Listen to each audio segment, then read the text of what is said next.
I got a story for you. So I had this client come to me. He was a doctor, is still a doctor, I guess. I don't know. He disappeared.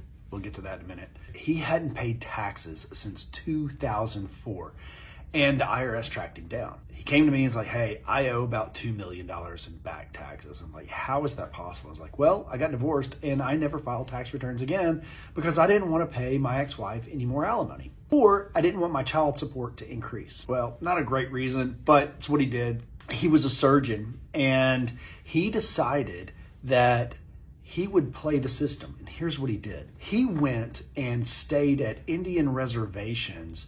And when he got paid, he would take his check, cash it there, do a little bit of gambling. Dinner was free because he was gambling. His hotel room was comped because he was gambling. And he'd get up and go to work the next day. And I was like, you know, you had to put a lot of thought into that.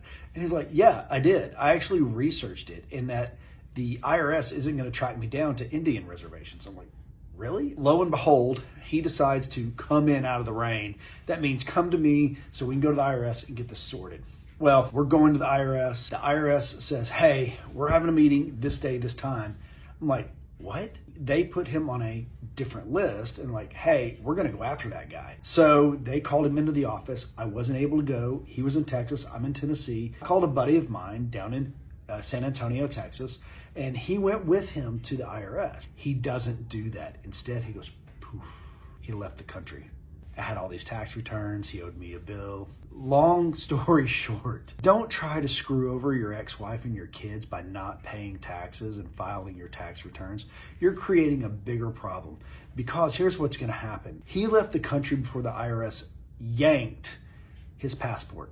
Yeah, that's a thing. If you don't pay your taxes, the IRS can pull your passport. I hope you like the United States too if you're not paying taxes, because that's the only place you're going. Like and follow for more.